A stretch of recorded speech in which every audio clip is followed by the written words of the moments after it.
É isso. Meia hora do seu dia, meia hora da sua semana, podia ser do seu dia, podíamos ter mais sustentabilidade diariamente, mas é meia hora da sua semana para a gente falar sobre o tema mais importante da nossa geração, a construção de um mundo sustentável. O Matinal Sustentabilidade é um oferecimento da Ambipar. É isso aí, Guilherme. E a gente hoje vai fazer um Matinal Sustentabilidade para falar da comemoração para o Dia da Árvore, que vai ser celebrado no próximo domingo, dia 21. E para isso a gente vai receber a coordenadora de restauração florestal da Fundação SOS Mata Atlântica, Ana Beatriz, vai explicar para a gente a campanha Gigantes da Mata. Bom dia, Ana Beatriz. Oi, gente, bom dia. Prazer estar aqui com vocês. Essa campanha a gente está fazendo nas redes sociais para poder trazer um pouquinho da sensibilização para o tema, né? Visibilidade para as árvores, que são as grandes representantes da floresta. Dia 21 é o início da primavera no Hemisfério Sul, então por isso que a gente tem essa data para celebração da floresta, combate ao desmatamento. Bom dia, Ana Beatriz. Vocês da Fundação SOS Mata Atlântica fazem um trabalho muito importante, focando num bioma já tão devastado, né? E é um bioma pelo qual eu pessoalmente tenho muito carinho, que é o do Rio de Janeiro. É o bioma que eu me acostumei a crescer vendo ele, crescer admirando, e enfim, é riquíssimo. Esse ano vocês escolheram uma árvore para ser o símbolo da campanha, que é o jequitibá rosa, né, Lucas? Põe a foto aí, é o jequitibá rosa, que é essa árvore linda, enorme, né, de troncos grossos, né? Ela tem 50 metros de altura, mais 10 metros de circunferência, essa aí. E eu queria te pedir, Ana Beatriz, para você explicar para a gente por que vocês escolheram o jequitibá rosa como símbolo da campanha do Dia da Árvore esse ano. Lembrando que o Dia da Árvore é domingo, gente, né? Se comemora no dia 21 de setembro. O jequitibá, ele é uma das árvores que a gente chama de rainha ou rei da floresta, porque é uma das maiores que a Mata Atlântica tem. E a gente descobriu esse indivíduo também, então fomos lá visitar, é um dos gigantes mesmo, é um dos maiores jequitibás que a gente encontrou na Mata Atlântica, então por isso também trouxemos ele hoje como símbolo da campanha, mas a gente sabe que tem outras árvores também enormes que vale a pena registrar, e a importância das árvores gigantes são que elas são remanescentes, né? Elas contam histórias antigas da floresta, porque para uma árvore chegar nesse tamanho, ela precisa de centenas de anos. E hoje, como você mesmo falou, a Mata Atlântica é um bioma extremamente degradado. A gente tem apenas 24% de cobertura florestal. Esses 24%, a grande maioria está concentrada em pequenos fragmentos, menores de 50 hectares, muito espalhados, então a gente tem pouca conectividade. E isso é um impacto muito grande para o desenvolvimento das espécies, tanto da flora quanto da fauna. Então, para a gente ter indivíduos desse porte, no futuro, a gente precisa garantir que a gente tenha floresta hoje, né? Então, eles são ancestrais, eles contam essa história, por isso que celebrar os gigantes é muito importante, porque eles estão aqui desde o começo de tudo, né? E, Ana Beatriz, a gente queria perguntar também para você quais são os desafios atuais para a conservação da Mata Atlântica no contexto que a gente vive no momento. O principal é o desmatamento. A gente precisa zerar o desmatamento na Mata Atlântica. A gente já tem ferramentas para isso, é possível acontecer, né? A gente não pode perder mais floresta. A gente só tem essa quantidade que eu comentei com vocês de 24% de cobertura florestal. Hoje, a maior parte do desmatamento é referente à conversão do solo, né, para agricultura. E a gente tem muitas áreas também que foram abandonadas pelo desmatamento histórico e são pastagens antigas que nem são mais tão produtivas, que poderiam estar sendo utilizadas tecnologia, por exemplo, para a produção agrícola mais eficiente, e às vezes acabam desmatando áreas para poder construir, para poder fazer novas culturas, né? Outra coisa também é a expansão urbana, é um grande desafio na Mata Atlântica. A maioria dos brasileiros moram na Mata Atlântica hoje, né? Mais 70% da população do Brasil está nesse bioma, então a pressão sobre ele é muito grande. Então é muito importante a gente garantir o desmatamento zero para que a gente consiga pelo menos manter o que a gente já tem, né, conservado, ampliar as unidades de conservação para poder a gente garantir que esses remanescentes que são mais antigos, que guardam essas relíquias vivas, que são essas árvores gigantes, por exemplo, se mantenham protegidos, e também fazer restauração florestal, que é o que a gente tem feito há mais de 30 anos, né? E é extremamente importante para manter a floresta. Ana Beatriz, qual é hoje o ritmo de avanço do desmatamento na Mata Atlântica nos últimos anos, e quais são as áreas que estão mais vulneráveis, que a gente mais tem que focar a atenção para defender e tentar frear o desmatamento? As notícias, na verdade, são até boas, que o desmatamento ele tem reduzido nos últimos anos. Isso é muito bom. A Mata Atlântica é um bioma que tem uma lei de proteção específica, e essa lei ela garante ainda mais a proteção desse bioma. A gente tem o Código Florestal, né, que é a lei de proteção da vegetação nativa, que contempla todos os biomas do Brasil, e a Mata Atlântica tem essa lei adicional, que é a lei da Mata Atlântica, que ela ainda restringe mais a oportunidade de desmatamento. Então, o desmatamento vem reduzindo, mas ele ainda não está zerado. E para a gente é muito importante que isso acabe. A gente tem esse compromisso também com o mundo de que o Brasil não seja um desmatador, né? Hoje, a maior fonte de emissão de gases de efeito estufa no Brasil é o desmatamento. Desculpa, é o desmatamento.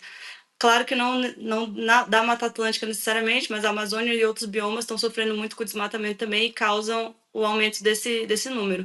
As áreas hoje que estão mais sofrendo e a gente precisa de mais atenção são as áreas de transição entre a Mata Atlântica e o Cerrado.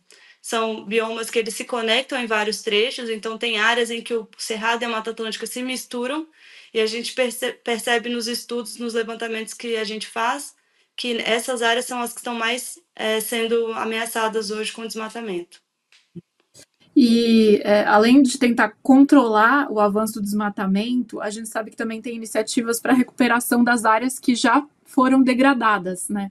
Quais iniciativas se mostram mais eficientes para a recuperação dessas áreas degradadas? A restauração dos ecossistemas ela pode ser feita de várias formas, né?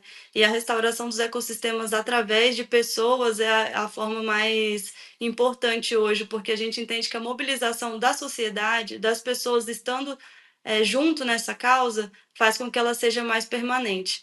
Hoje, os remanescentes de Mata Atlântica, essas áreas de pastagem que eu comentei com vocês abandonados, algumas áreas elas voltam sozinhas, né? A floresta ela tem esse poder de autorrecuperação, mas quando a gente degrada ela por muitos e muitos anos, esse poder vai diminuindo cada vez mais, até o momento em que ela não consegue retornar aos seus processos ecológicos. Então, nesse momento, é importante que nós, como sociedade e governo também, né, tenhamos ações para fazer a restauração ativa desses locais. Então, por exemplo, a SOS Mata Atlântica trabalha com um programa chamado Florestas do Futuro, em que a gente chama nossos parceiros, que são empresas privadas ou doadores, pessoas físicas, que fomentam esse programa, e a gente consegue contemplar propriedades rurais que estão sem as suas áreas de preservação permanente, que são essas florestas que são marginais aos cursos d'água, que são muito importantes para a manutenção dos recursos hídricos.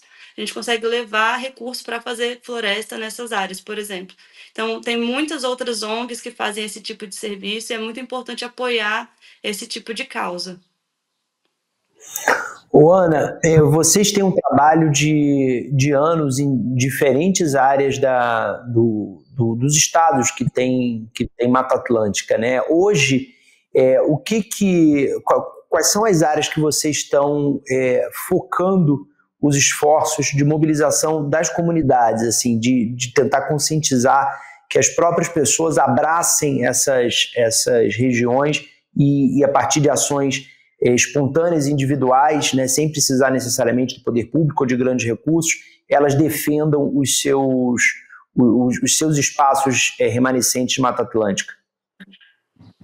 A gente tem atuação nos 17 estados em que a Mata Atlântica ocorre, então todas as oportunidades de estar levando a voz, a gente tenta fazer, né? E o nosso canal está sempre aberto para qualquer pessoa que tenha interesse em entender como ela pode potencializar ali um processo de restauração perto da sua casa, ou então pressionar o poder público sobre algum tema, às vezes tem um parque na sua cidade que você está vendo que está sendo ameaçado, conta pra gente, às vezes a gente consegue te ajudar, consegue levar, aumentar a voz.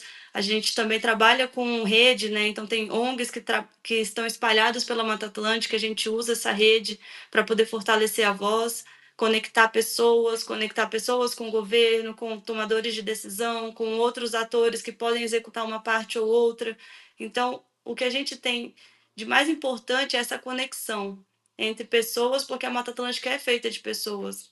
Mais de 70% da população está aqui. Então, principalmente isso, essas conexões, dar voz e, claro, a gente também apoia com os nossos programas de restauração, de áreas protegidas e de águas. Muito bom. Muito bom. É isso, domingo é dia da árvore. Como é que a gente pode, nas redes sociais, apoiar essa campanha, Ana Beatriz? O que a gente, individualmente, no dia da árvore, né, pode fazer para aumentar a conscientização das pessoas em relação à importância de defender a Mata Atlântica, mas é um dia de, seja qual for o bioma que a pessoa vive, o bioma que a pessoa queira defender, é um dia, é um dos dias para se defender a natureza, né? O que você sugere que a gente individualmente pode fazer no domingo? Primeira coisa, eu acho que é você encontrar o que te conecta à natureza, né? Procura um momento que é especial para você e compartilha isso. Na nossa campanha das redes sociais, a gente vai ficar muito feliz em receber fotos, vídeos de vocês com as árvores que te encantaram no caminho. Uma das coisas que a gente leva muito é que a gente protege aquilo que a gente conhece e aquilo que a gente ama. Então, a conexão com a natureza é o principal para a gente poder defender essa causa. Então, eu recomendo muito que vocês visitem unidades de conservação no Dia da Árvore e sempre, né, procurem um parque que seja perto da sua casa. Tem parque nacional, tem parque estadual, tem aqueles parques dentro da cidade. Esteja perto da natureza, porque quando a gente está perto da natureza, a gente sabe e percebe que a gente faz parte dela. E aí quando a gente muda as coisas, né? Muda o nosso olhar. Então, compartilhem com a gente essas histórias também, para a gente poder dar mais luz para esse tema, e contem conosco para a proteção da floresta. Valeu, Ana obrigado. Beatriz, Rafa, obrigada. A gente estava conversando aqui, eu estava obcecada, porque as imagens, a onça pintada é um animal muito lindo, né? Muito maravilhoso. Então, assim, quando estavam passando as imagens das onças aqui, eu estava aficionada aqui. Realmente é muito bonito. Ela é uma grande bandeira dessa causa também. Inclusive, as onças, elas precisam de uma área muito grande de floresta para viver. Então, isso, quando a gente fragmenta demais, ela fica sem área de vida, e às vezes por isso até que elas aparecem onde elas não deveriam aparecer, né? Então, isso é mais um motivo para a gente também restaurar a floresta, garantir o abrigo para essa fauna maravilhosa que a gente tem no nosso bioma e no nosso país. Com certeza. Valeu, Ana Beatriz, obrigado pela tua presença aqui. Por favor, volte mais vezes ao Sustentabilidade. A gente tem portas abertas. Obrigado. Muito obrigada, gente. Bom dia. Foi um prazer. Bom dia, obrigada. Bia, nosso quadro Negócios Verdes, o que você traz hoje pra gente? Vamos falar de carro elétrico de novo, Guilherme, que aparentemente... Vamos dar o nome do quadro para carros elétricos, Beatriz Bola? Não, olha, em minha defesa, a gente já falou de hidrogênio, né? A gente já falou de outros assuntos aqui, mas tá na boca do povo, pessoal. Se você, aí em Brasília tem muito carro elétrico, hein? Eu, quando vou aí, eu me surpreendo. Demais. Mas sabe, eu tenho uma teoria, porque aqui deve, eu não sei, talvez até São Paulo, numericamente, certamente São Paulo tem mais. Mas proporcionalmente eu tenho uma teoria por que aqui tem, ou pelo menos parece ter mais. É porque aqui você anda, as distâncias de carro, elas são menores do que, por exemplo, uma cidade como São Paulo. Em São Paulo, eu tendo a achar que talvez um carro elétrico não vale tanto a pena, dado o tamanho do deslocamento que as pessoas têm que fazer. Aqui você tem um carro elétrico, você, às vezes, de 2 em 2 dias só que você tem que carregar. Então, eu acho que talvez valha mais a pena do que São Paulo, que, a depender do trânsito que a pessoa caia, não consegue ficar nem com uma carga só, né? Talvez não dê conta nem num único dia de jornada de trabalho. A gente vai trazer algum especialista em carro elétrico para o próximo matinal. Não sei se para o próximo, mas para algum dos próximos matinal sustentabilidade, para a gente tirar essa sua dúvida. Mas é o seguinte, como você já adiantou, né? Um dos problemas do carro elétrico é que a gente não tem pontos de recarga suficientes, a gente não tem infraestrutura, né, no país distribuída suficiente para aumentar o uso desses carros elétricos. Isso vira um desafio para um proprietário de carro elétrico hoje em dia que não tenha condição de colocar na sua própria casa, ou não tenha no seu prédio, muitos prédios ainda não têm essas estações de carregamento. Então tem essa notícia aí recente para quem usa os carros movidos a bateria, que são mais sustentáveis, porque não dependem de combustíveis fósseis, não liberam gases poluentes, etc., a gente já sabe. Os carregadores rápidos tiveram um salto em 6 meses, cresceram 59%. Mas quando a gente olha o número, ainda é um universo aí desafiador, né, Guilherme? O número subiu de 2.430 carregadores rápidos para 3.855 unidades no Brasil, no país. Então, um avanço muito maior do que o dos carregadores que são lentos, que cresceram só 5% nesse mesmo período. Então, a busca aí é para justamente ter mais estabelecimentos com carregamento rápido. Mas quando a gente olha o número, ainda parece um número muito baixo quando a gente fala numa dimensão nacional, né, Guilherme? Menos de 4.000 unidades de carregamento rápido no país, mas indicando um crescimento aí expressivo. E o carregador rápido, gente, ele é fundamental para o carro elétrico dar certo, pegar e se popularizar no país, porque você, para fazer uma viagem, você precisa de um carregador rápido, né? Você precisa, se você quiser fazer a viagem inteira no seu carro elétrico, você precisa ter onde carregar no trajeto. Se você mora longe, como eu falei agora, dando exemplo de São Paulo, você mora longe de onde você trabalha, você quer ir trabalhar, talvez uma única carga não seja suficiente, você precisa ir no trabalho carregar e voltar com a carga. Se não tiver o carregador rápido, você também não consegue, né? Então, se a indústria quiser, as montadoras quiserem realmente fazer o carro elétrico pegar, elas vão ter que entrar nesse incentivo de estimular a quantidade de carregadores elétricos pela cidade, né? Bia, vamos fazer aquele, desculpa te atropelar aí, vamos fazer aquele acompanhamento semanal da COP? Vamos nessa. O Wikipedia COP dessa semana, a gente vai dar uma boa notícia em relação ao tema da hospedagem, que a gente tanto fala aqui quando fala de COP30. E essa semana, Bia, a gente teve uma notícia boa para o evento. 79 países já confirmaram hospedagem em Belém. A ONU subiu o preço da diária paga para nações pobres conseguirem se hospedar, né, para $197 agora. O governo brasileiro diz que tem 42 mil quartos na cidade, mas o fato é que ainda existem algumas delegações que reclamam dos preços altos e da dependência de navios, né, e aluguel por temporada, né, aluguéis longos, para conseguir se hospedar na cidade. Outros 70 países ainda não definiram hospedagem na capital paraense. Só rememorando aqui um pouquinho, gente, o que a gente já falou aqui nas últimas semanas, nos últimos meses, desde que o Matinal Sustentabilidade começou, sobre essa crise da hospedagem lá em Belém. Existem motéis que estão sendo adaptados para virarem hotéis durante a COP30. Existem, como a gente já falou, preços altíssimos sendo praticados por moradores de Belém que estão alugando durante todo o período da COP seus apartamentos, suas casas. E um fenômeno recente e também muito preocupante são os moradores que estão, os proprietários de apartamentos que estão tirando os moradores de aluguel, pedindo os apartamentos de volta, botando as pessoas para fora para ter o apartamento disponível durante a COP para alugar.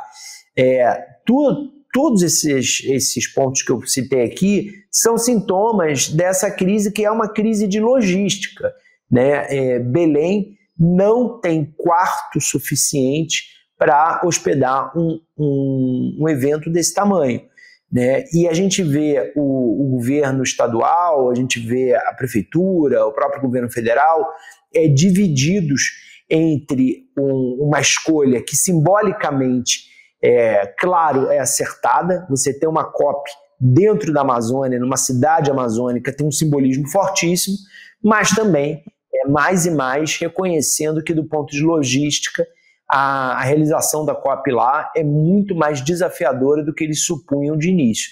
E o problema de hospedagem é a face mais aparente de um evento, dos problemas de um evento que a gente vai saber mesmo na hora, né? Na hora que estiver acontecendo é que a gente vai realmente conseguir enxergar se Belém vai conseguir suportar um evento como a COP30 ou não. Vamos torcer para que sim, né? E que daqui até o evento as 3 esferas de governo consigam mitigar todos esses problemas, contornar esses desafios para a gente fazer uma COP bonita como Belém o Brasil merece, né, Bia? Isso aí, na torcida, né, Guilherme? Exatamente. Olha aqui, pessoal, antes da gente se despedir, eu queria iniciar aqui às sextas-feiras no nosso matinal um quadro com a nossa nova correspondente. Conta pra gente, Bia, que nova correspondente é essa? O Matinal tem uma nova correspondente que vai entrar toda sexta-feira, diretamente de onde? Do mundo invertido, Guilherme. É isso aí, fala aí quem é. Vou deixar para você. Exatamente, mas a estreia mesmo a gente só vai estrear na semana que vem, mas é a nossa Cláudia Campolina, que é humorista aqui do Amado Mundo. Ela tem o programa Pitacos do Mundo Invertido. E a gente agora às sextas-feiras, todas as sextas-feiras, a gente vai tocar um trecho do programa dela que vai ao ar às quintas. A gente vai tocar aqui no Matinal. Sexta que vem a gente toca aqui no nosso Matinal. Hoje, se você ficou curioso, é só ir no canal, vai lá na playlist Pitacos do Mundo Invertido, clica que você pode ver o programa na íntegra. E a partir da semana que vem a gente toca aqui. A ideia da Cláudia, ela explodiu no Instagram com uma personagem em que ela faz um deboche do mundo como se o mundo fosse feminista em vez de machista. Por isso o mundo invertido. E ela, no Amado Mundo, ela traz pitacos no noticiário a partir da perspectiva do mundo invertido. Ela pega essa perspectiva e interage, comentando o noticiário com essa perspectiva feminista em vez de machista. Semana que vem a gente toca ela aqui no nosso programa e hoje, se você ficar curioso, você pode ir lá na playlist do canal e assistir. Hoje também tem, lembrando, gente, tradicionalmente, como toda sexta, uma receita nova da Bel Coelho, logo mais às 11 da manhã, uma receita em shorts para você se deliciar durante o final de semana. Bia Bula, segunda-feira tem mais Matinal, né? Bom fim de semana para você, bom fim de semana para a nossa comunidade, até segunda. Até segunda, bom final de semana para todos. Valeu, gente.